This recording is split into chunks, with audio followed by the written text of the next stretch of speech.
আমার চাচার দুনিয়ায় জীবিত আছে, আমার চাচার ঘরে লালিত পালিত হয়েছে। আমার চাচা যদি ও চাচার কাছে অনুমতি না নিলে আমি না কিছুই বলতে পারবো না। চিল্লা কোন আল্লাহু আকবার।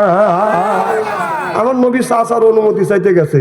আর এখনকার ছেলেরা স্কুল ভার্সিটিতে পড়াশোনা করিয়া যাকে চয়েস করে মোল্লা ছাড়াই কবুল করে।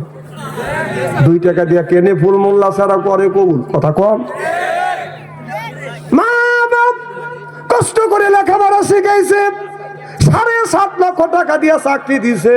মা বাবা বলে বেটা এখন আমি তোমাকে বিয়ে দেবো, বৌমা আনবো। ছেলে বলে মা ওই চিন্তা করবেন না বাবা, সেই চিন্তা করবেন না, ও ব্যবস্থা আমি আগেই করছি, আপনার পুত্রবধূ এখন ডেলিভারি হবে। ছেলে ওকে আমি আগেই ছাড়ছি। বলতেছে বাবা খুলে ভালো লেখা, না না না খুলে তো ভালো লে কাপড় চুপুর জনকান মার হবা 2 লাখ মানে বুঝতেন তো, 2 লাখ বুঝছেন, 1 লক্ষ লোক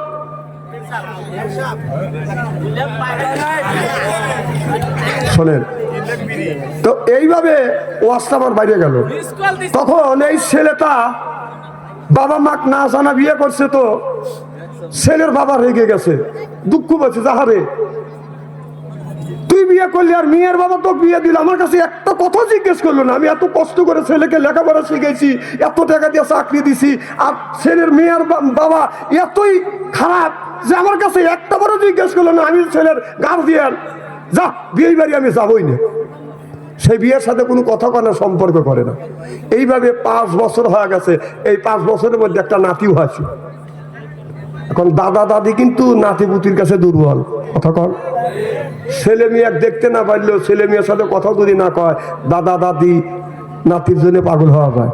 তখন নাতি যখন হয়েছে, ওই ছেলে মোবাইল ধরা দেয়, দাদু, ছেলে ডাক দেয় দাদু, দাদু পাগল হওয়া যায়, দাদিও পাগল, দাদাও পাগল। ও দাদা আমাকে দেখতে আসবে না? ওই দিন দাদা আত্মা পাগল হয়ে গেছে, যাও ভাই আমি এই ডিসেম্বরের 2 তারিখে আসতেছি।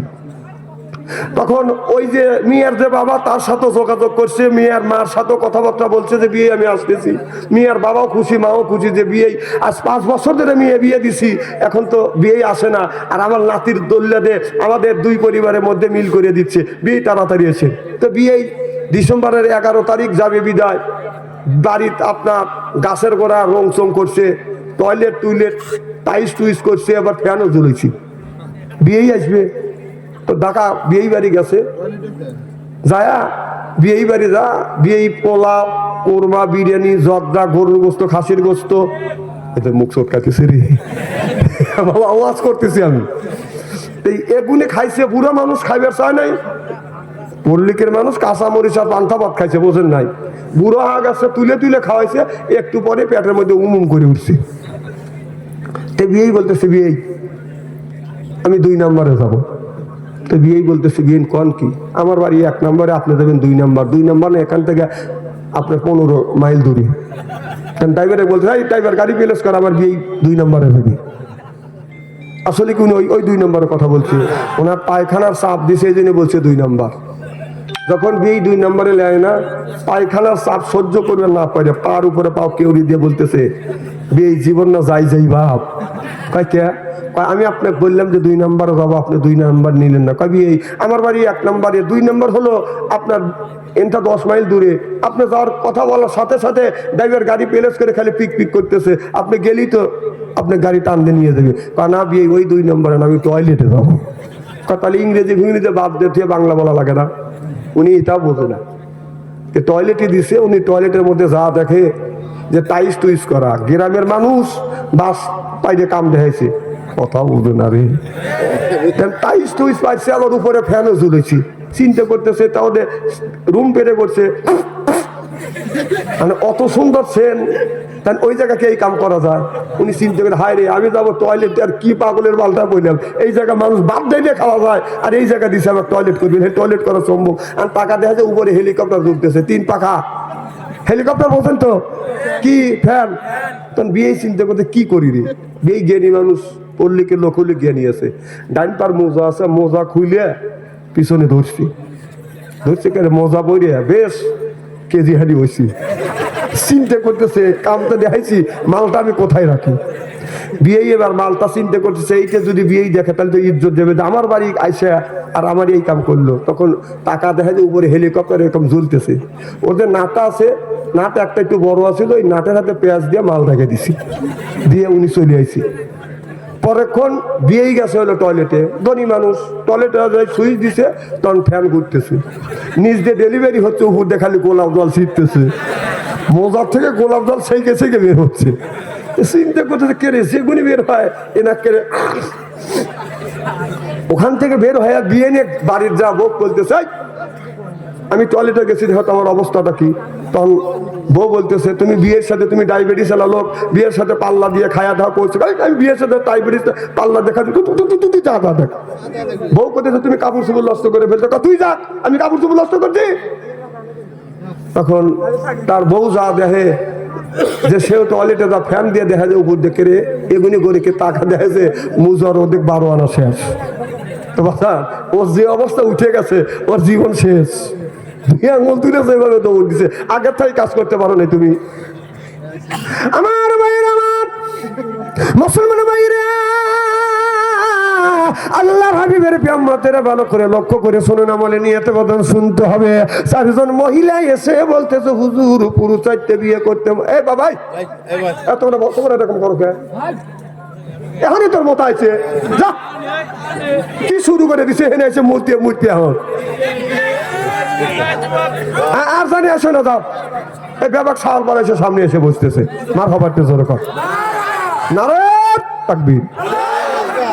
খুব কষ্ট লাগতেছে কি ভাই, কেবল আলোচনা শুরু করছে, হয়তো আজকে ঘন্টা 3 আলোচনা করবে ইনশা, যদি আপনারা সময় দেন। কারণ আমার এলাকা আসতে পারি না, সময় দিতে পারি না। সময় যখন পাইছি আজকে সময় আমি একটু বেশি দেবো, আপনারা একটু বেশি দিবেন। কি কোন রাজি আছেন তো ইনশাল্লাহ? আমার ভাইয়ের, আমার এবার মেয়ে 4টে বললেন, ঠিক আছে হুজুর 1 মাস সময় ছিলেন, আমি 1 মাস সময় দিলাম। 4জন মহিলা বাদন চলে গেল। আল্লাহর ওলি আমি আবু হানিফা রহমাতুল্লাহ আলাইহি বাদান সঠিক ফয়সালা বের করতে পারে না। একদিন আপনার 29 দিন হয়ে গেছে, রাত্রি প্রভাত হলে বাদান 30 দিন হবে। আল্লাহর ওলি ইমামে আযম আবু হানিফা রহমাতুল্লাহ আলাইহি প্রত্যেকদিন ঈশার নামাজ পড়িয়ে বাদান বিছানায় ঘুমাতে যায়। আবার রাত 12টার পরে উঠিয়ে আল্লাহর ওলি ওযু দিয়ে বাদান তাহাজ্জুদ নামাজ পড়ে, এরপরে ফজর নামাজ পড়িয়ে আল্লাহর ওলি বাদান বিছানায় ঘুমাতে যায়। কিন্তু আল্লাহর ওলি ইমামে আযম বাদান আপনার ওরকম ওই দিন ঘুমাচ্ছে না। ঈশার নামাজ পড়িয়ে আল্লাহর ওলি চেয়ারে বসে চিন্তা করতেছে, নবী রাসূলরা যদি চিন্তা করতো, আপনার বৃদ্ধ আঙুল মুখে দিয়ে শাহাদত আঙুল এরকম কপালে নিয়ে আল্লাহর কাছে বলতো, আল্লাহ তুমি আমাকে সাহায্য করো। আল্লাহর ওলি ইমামে আযম আবু হানিফা রহমাতুল্লাহ আলাইহি ঈশার নামাজ পড়িয়া এই বৃদ্ধ আঙুল মুখের মধ্যে দিয়ে এরকম করে বাদন সুস্থেছে, আর শাহাদত আঙুল উপরে দিয়ে বলতেছে, আল্লাহ তুমি আমাকে সাহায্য করো। এমন সময় এই রকম করতে করতে বাদন রাত 12টা হয়ে গেছে। আল্লাহর ওলি ইমামে আযম আবু হানিফা রহমাতুল্লাহ আলাইহি আপনারা চিন্তা করে দেখে, প্রত্যেক দিন বাবা ঈশার নামাজ পড়িয়া ঘুমিয়ে পড়ে, রাত 12টার পরে উঠিয়া তাহাজ্জুদ নামাজ পড়ে। আজকে দেখছি আমার বাবা ঈশার নামাজ পড়ে ঘুমায় নাই। মিয়াটা আব্বার কাছে যা বলে, আব্বা জান আমি দেখছি আজকে সারা রাত আপনি ঘুমাচ্ছেন না, চিন্তায় আছেন, কি টেনশন, কি চিন্তা? এবার আল্লাহর ওলি বলে, মা তুমি মিয়া মানুষ, তুমি চিন্তা দূর করতে পারবে না। এবার বলে, মারে মিয়াটা বলতেছে, আব্বা আপনি আমাকে একটু বলেই দেখেন, দেখি আমি পারি কিনে। এবার বলতেছে, মা 4জন মহিলা এসে বলেছিল পুরুষ 4টে বিয়ে করতে পারে, নারীর এখানে 4টে বিয়ে করতে পারে না। আজকে আমি 1 মাস সময় চাইছি, আজকে রাত প্রভাত হলে মেয়েরা আসবো, এখনো আমি ফয়সালা আনতে পারিনি মা, এই জন্যই চিন্তা করতেছি। এবার মেয়েটা বলে, আব্বা এই চিন্তাই আপনি করেন না, পুরুষ 4টে বিয়ে করতে পারে আর নারী কেন পারে না, এই দায়িত্ব আমার উপরে ছাড়িয়ে দেন। এই উত্তর আমি ওই মেয়েদের দিয়ে দিব। সিল্লাকান আল্লাহু আকবার, নারে তাকবীর। এই জন্য একটা পুরুষ 4টে বিয়ে করতে পারে, মহিলা কেন পারে না? আবার এইটা নিয়ে আজকে ফেসবুকে ইউটিউবে ঢোকাই যাচ্ছে না। সরকার থেকে কোর্টের থেকে নাকি অর্ডার দিছে, এতদিন ছিল বড় বিবির বিনে অনুমতিতে বড় বিবির বিনে অনুমতিতে দ্বিতীয় বিয়ে স্বামী করতে পারবে? এটা